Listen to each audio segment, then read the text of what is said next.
You've tuned into Lummi Nation News. My name is Henry Hilaire. Thank you for joining us. We have a great show for you today with an update from Chairman Tim Blue II. We also have some news from the Medicine of the Heart gathering that happened at the Wecklium on Wednesday. And we have some events that are going on in the Lummi Nation. This last Wednesday, the Behavioral Health Department hosted an event titled Medicine of the Heart at the Wecklium. This gathering was about thanking people who dedicate a large part of themselves to the good of the community. From the cooks to the gravediggers, there were many who were thanked for their selfless dedication to the community with a sash and a necklace, all handcrafted. Behavioral Health will be hosting another Medicine of the Heart gathering this coming Wednesday at the same time and same place, though they will be thanking different people than this last Wednesday's group of selfless, courageous people. Just a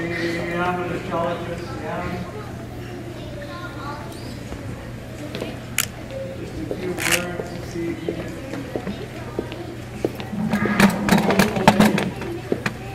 What a beautiful day this is. It should happen all the time.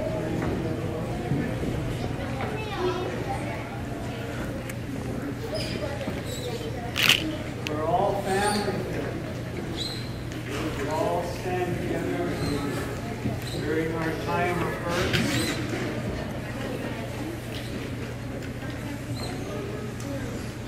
It's hard to express how much love our whole community has for each and every one of you. Each and every one of you that has a hand laying to rest our people. Sometimes it gets very hard. It's very hard for our ladies. It's very hard for our cooks, which are always there. On behalf of the community, I want to say thank you on behalf of the community, the people, for all that you do, the love that you share. Every time you're always here, always helping.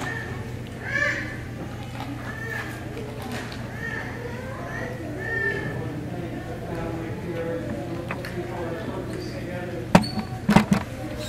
for us. And taking the time to recognize each and every one of you. It's hard to express all of the love that you folks give to the community. This is who we are. We are love for each other. I always tell our young people, the Indian people practice what the politicians are trying to teach us with Christianity. The Indian people are practicing it every day by the way we carry ourselves. Love and caring for each other. This is who we are. Our people. We used to hear the old people talk about the revolving account that our community has. We're going to be there, we're going to be there, we're going to be there, and we'll all come back to it. Someday it'll come back to it.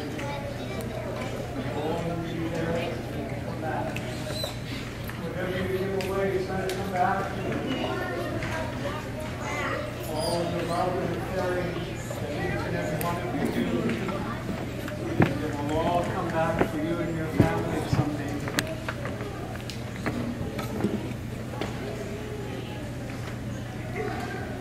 It's the first time I've been on this floor for a while.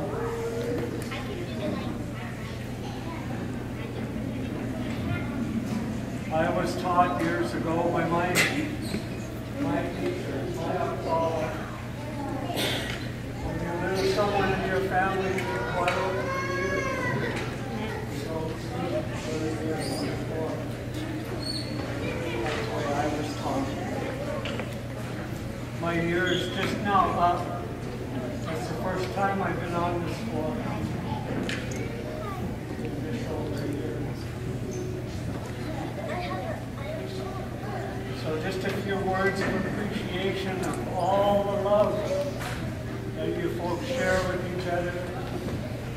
And a special thank you from me to you.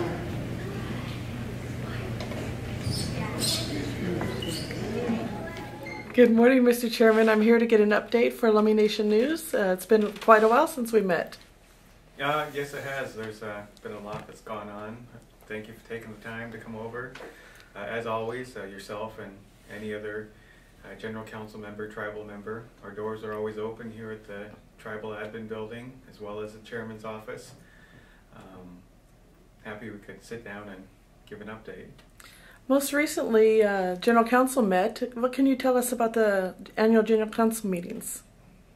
So far, the annual GC meetings have been going quite well. Our annual meeting, of course, started as required by the Constitution in January. The first meeting, there was a good set of issues and topics and questions that the GC had. We recessed and came back for a second meeting. The General Council collectively gathered its thoughts and ideas into 6 different areas, and we agreed that we would meet specific meetings for each of those 6 areas. We're about halfway through that list this year.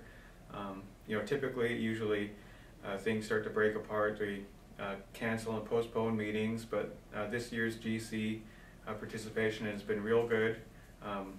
And we're on track to finishing a presentation of all of the questions. The first 2 were, I believe, health and wellness and education were the first 2 presentations given to GC. And last night we began a discussion on law and justice issues, and that meeting is recessed until May 28th. May 28th at 5 p.m. at the community building. We'll conclude our Law and Justice Commission meeting, our Law and Justice GC update, and after that there will be 2 remaining updates on Sterlangen and organization. So, thank you to the GC members that have been participating, and we look forward to concluding our agenda. I understand recently an MOA was signed with the state in regards to ICW. What can you share about that? Roughly about 2 months ago, the council concluded work that was really about 4 years in the making, a long, lengthy process of negotiation with the state ICW program, or Children's Services Program, the outline or guidelines of how we are to transfer cases from the state to the tribe. And so that MOA describes those steps, as well as a method or process for educating state social workers on what they need to know in regards of Lummi cases that are in state court. So it was a good step of transferring over cases from state court to tribal court, which is good.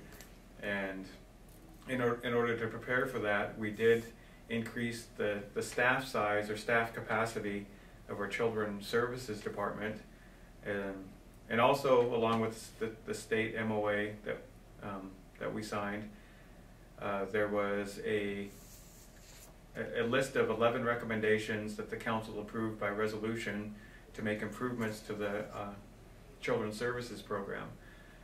All the problems haven't been solved yet, but the council is making real good, deliberate steps to improving the way that we service our families who have children in the system, and the ultimate goal is to bring our children back home to their families.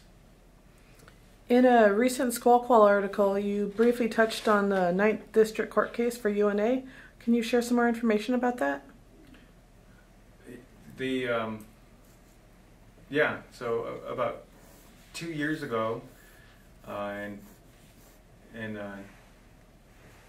Judge Martinez ruled that a disputed area of our UNA with the S'Klallam tribes He ruled that incorrectly that Lummi didn't have UNA in that area, which we do. And to counter that, we brought that court ruling to the Ninth District, or the Ninth Circuit, and appealed that decision. It was just roughly about 2 weeks ago now, maybe going on 3, that we presented our case to the judges, the panel of judges, and they haven't made a decision yet. And what that really means is they're taking a good, long, hard look at our case and deciding whether or not Judge Martinez got it wrong. And in my opinion, every day that they take to make that decision is in our favor because they're taking it seriously. They could have ruled right from the bench, and they could have overturned our request that then and there that day. The fact that they didn't do that is pretty promising. It's our goal. That's one of our main goals currently as a policy decision, is to protect our UNA, protect our fishing rights, and that's the reason that we brought that case to the Ninth Circuit. And at the same time, I'll let the General Counsel know, I've reached out to Francis Charles as well as a few other chairpersons from the lower LOAs, that if we could find a way outside of court to find some sort of resolution between us and our family members down at the Sklallam tribes, we're in favor of that. We put on record at our last council meeting that court is nowhere for us as tribes to be. We should not be settling our disputes in a court system that's outside of our jurisdiction. That's a guiding principle of ours, and unfortunately this one, we've already been in this court case for more than 10 years. So we'll keep pursuing it in the court arena, but if there's a way we can reach a settlement tribe to tribe, we're working on our end to do that. And I think that the comments that we got from the lower LOA tribe is, hopefully we can. Can you give us an update on the fee to trust application? Yeah, there's over the last 3 years, roughly 180, really 178 acres were purchased near I-5, right at the 260 exit.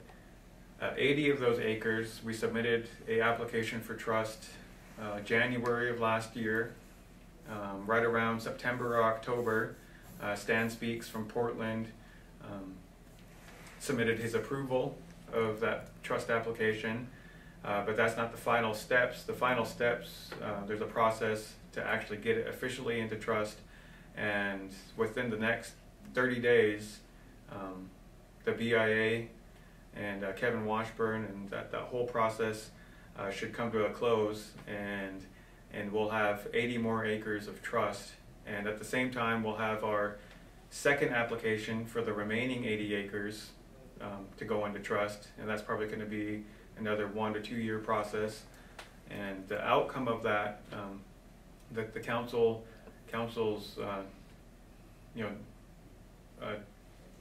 thought is that 180 acres can be used for economic development of some sort, to provide not just additional revenues for the tribe, but jobs for our people, because that's what our families need, the ability to put food on the table and contribute to the community. So very excited about this first trust application. Every time we get some of our territory back in our jurisdiction is a good thing. What can you tell me about the hotel expansion? I understand that that is expected to be completed sometime next year, possibly? Yeah, the hotel expansion, that project was approved through the budgeting process in 2014. We began construction. Right at the same time we were holding AT&I, we broke ground, and during the AT&I conference, it was a little bit not completely squished and crammed, but we had a lot of people in the event center and at the conference, which was good. We filled the casino up with the rooms, and there's actually a need for more rooms for all the folks who were there during the conference. So it's a much needed addition to the casino and hotel, and it'll bring 100 more rooms, and it's expected around springtime of 2015. And a good note to mention is that the expansion itself, we're utilizing the Lummi Commercial Company to build the facility, so it's always good to put our workforce to work. The most recent fish disaster declaration, what can you share about that?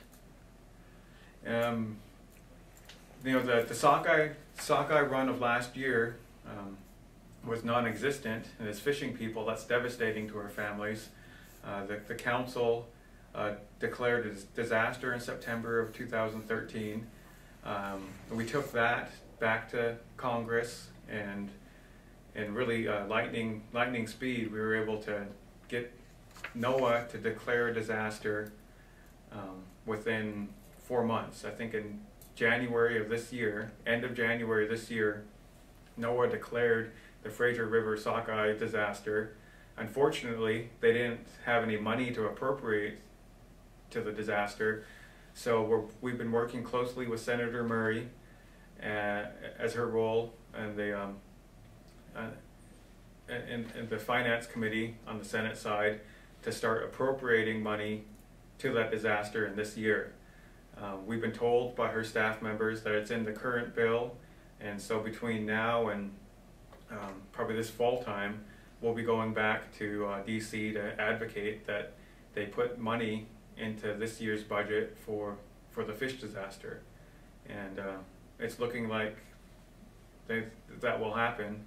And just as a side note, Lummi's really putting the fight up for restoring our fish runs, and consequently the state and all the other sockeye tribes are going to benefit. So just a side note that we're putting up all this effort and fight, and the whole region is going to benefit. But either way, it's our right and duty to do that. So we're happy to help. I heard there may be new opportunities for developing housing, some possible new housing units. What can you share?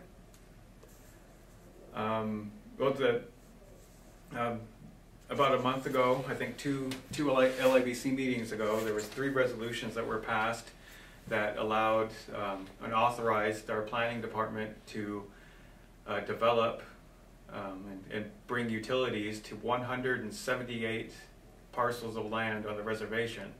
And so what that really means is we're opening up more opportunities to build homes using our land transfer program at the planning department or our realty department.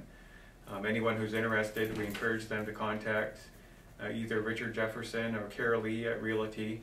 Anyone who has undevelopable land that's either in a wetland plain or inaccessible, you can transfer that land at value to one of these new available lots. There are 3 different locations on the tribe, and altogether there's going to be 178 new lots available for tribal members to put a home on.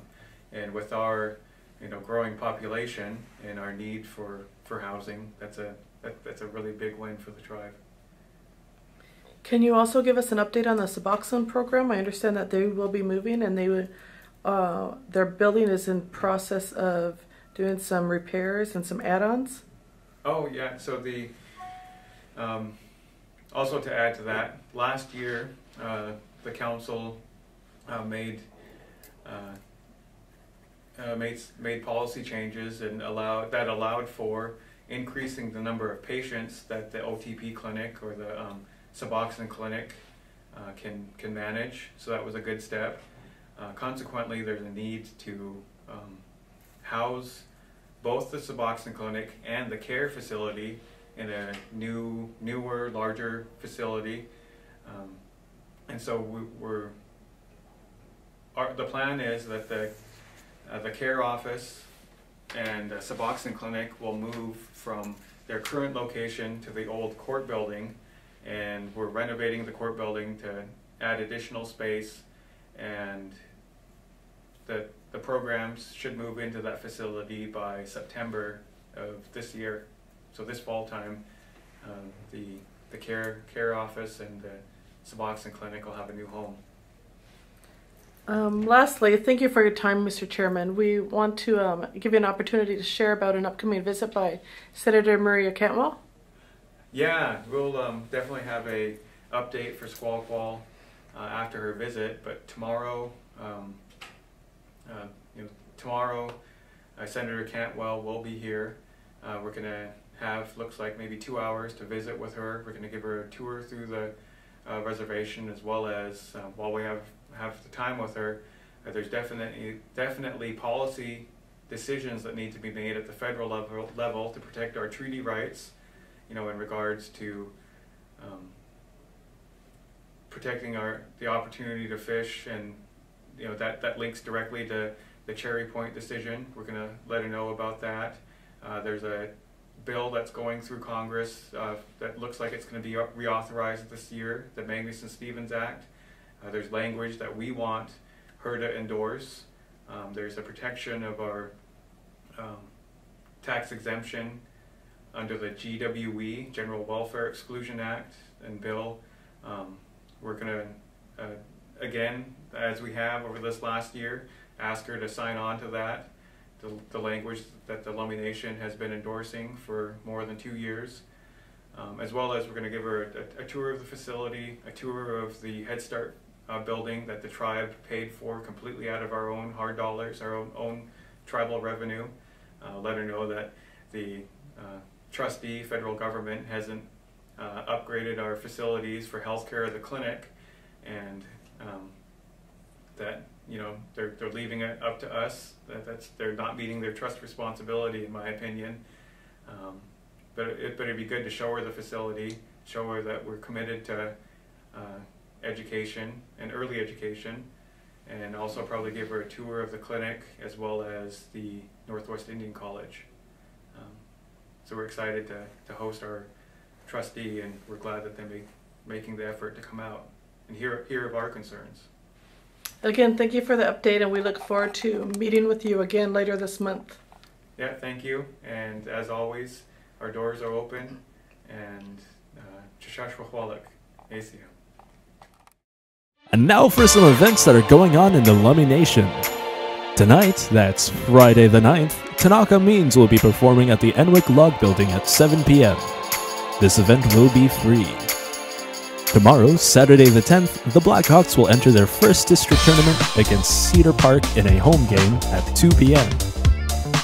On Tuesday the 13th, Enwick will host an improv session with Neil McLaughlin from 4 to 8 p.m. for students.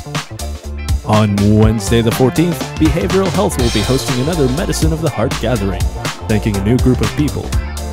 This will be from 4 to 8 p.m. at the Wecklium. On Thursday the 15th, there will be a general council meeting about Cherry Point at 5 p.m. at the Wecklium. Also on the 15th, St. Kateri Tekakwitha's 6 p.m. Mass will be hosted at St. Joaquin's. On Friday the 16th, the Head Start Ski to Sea will be at 6 p.m. On Saturday the 17th, there will be a health and wellness fair at the Silver Reef Casino from 8 a.m. to 2 p.m. Also on the 17th will be Ski to Sea. Finally, on Sunday the 18th, the community breakfast will be hosted at the Wecklium. And those are your events that are going on in the Lummi Nation. Thanks again for tuning in to Lummi Nation News. Don't forget to be a friend to us on Facebook at www.facebook.com/LummiCommunications. I've been Henry Hilaire. Haishka.